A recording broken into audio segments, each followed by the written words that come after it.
I had 2 bullet journals this year. I ended up filling up both of them, so we will do a flip through now.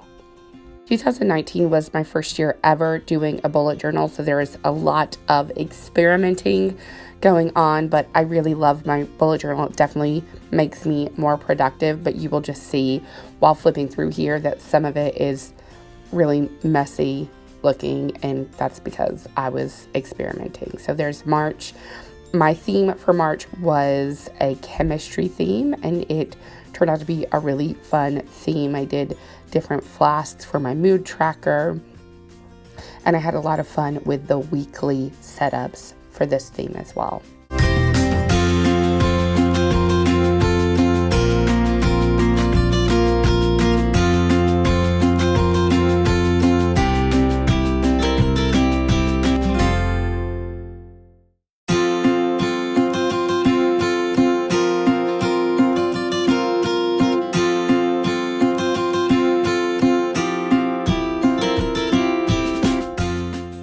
My theme for April was Egypt, if you couldn't tell. This is one of my favorite themes that I did. It was a lot of fun doing like the mummy lettering for April.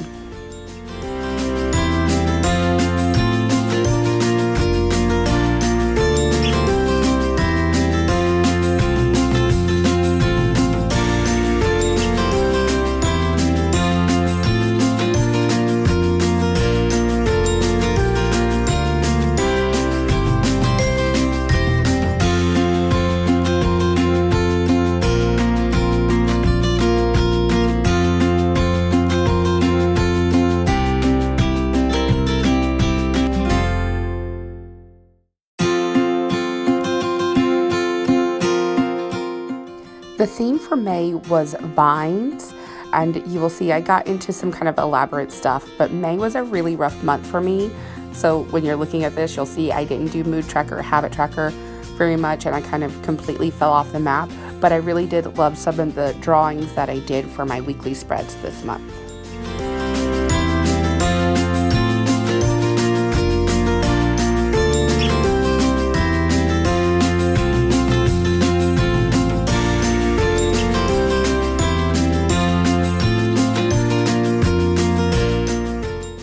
June's theme was monsters. So my son's birthday is in June, and so I wanted to do something that month that made me think of him, and these little monsters turned out so cute, and just looking at it makes me happy and think of my cute, precious little boy.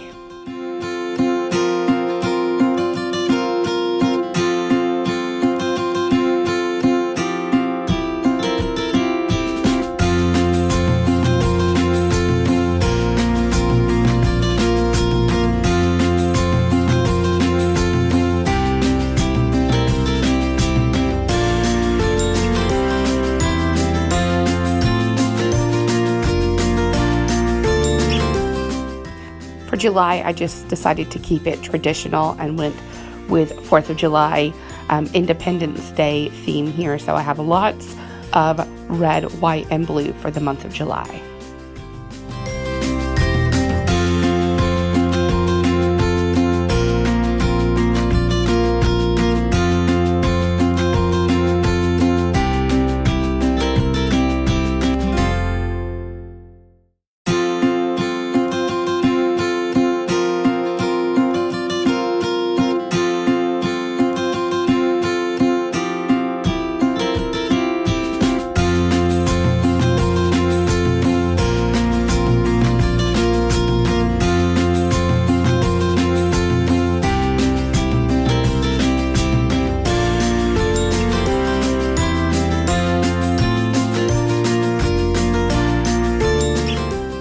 My theme for August was cactus or cacti.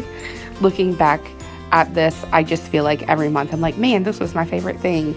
I have just really enjoyed bullet journaling. If you have never tried it, you don't have to do as many drawings as I did, and you'll see when I get into my second journal that I've moved a little bit more towards using more stickers because it's not as time consuming, but I enjoy drawing. You can still have a bullet journal if you don't love drawing too, and I think that's what I love so much about it, is you can just do whatever and really make it your own.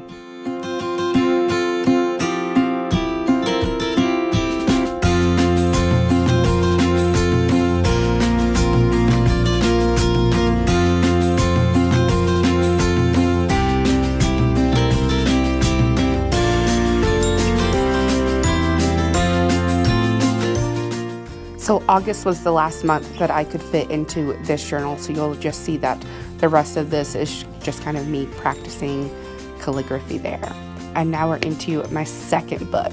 So my second bullet journal was a little bit wider, so I could fit more on the page, which I really enjoyed. But what I really did not enjoy about the second bullet journal is that the paper was much thinner.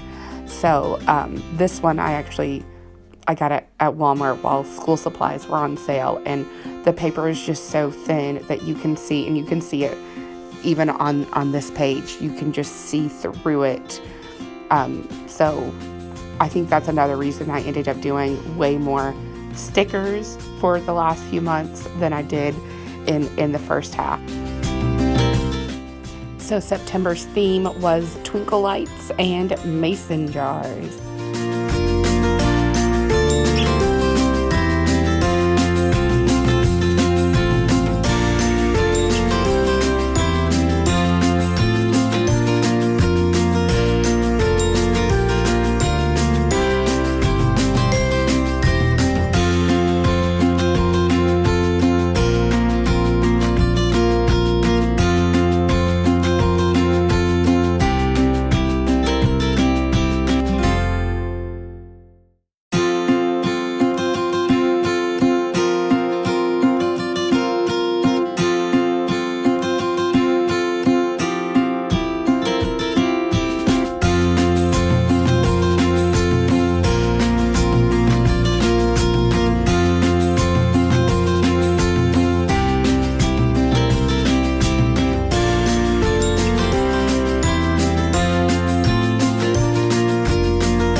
And now to my favorite month, October. So I had a lot of fun setting up for October. You can see I went really elaborate with what I did here. I was doing basically classic Halloween, but I also had a loose theme in the back of my head of a witch's house. So that is what I have for this month, all Halloween.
So November's theme started off as a woodland creatures theme, but definitely evolved to being kind of just all things fall and Thanksgiving.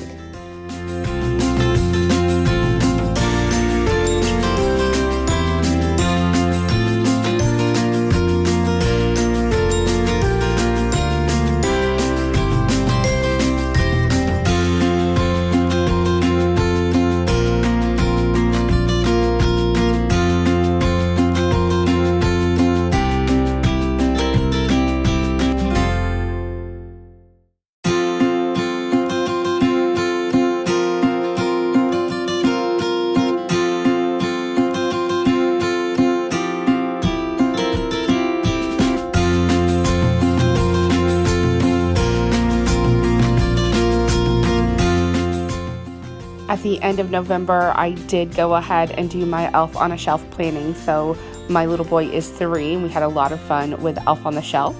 And now we are to December, where obviously you can see I did a snowflake theme.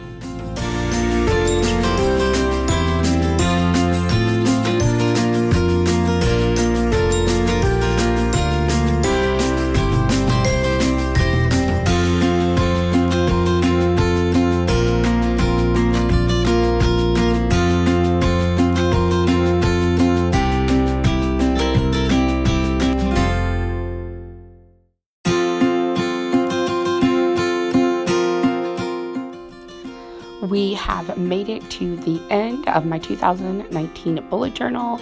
I hope that you enjoyed this video, and stay tuned for my 2020 bullet journal setup.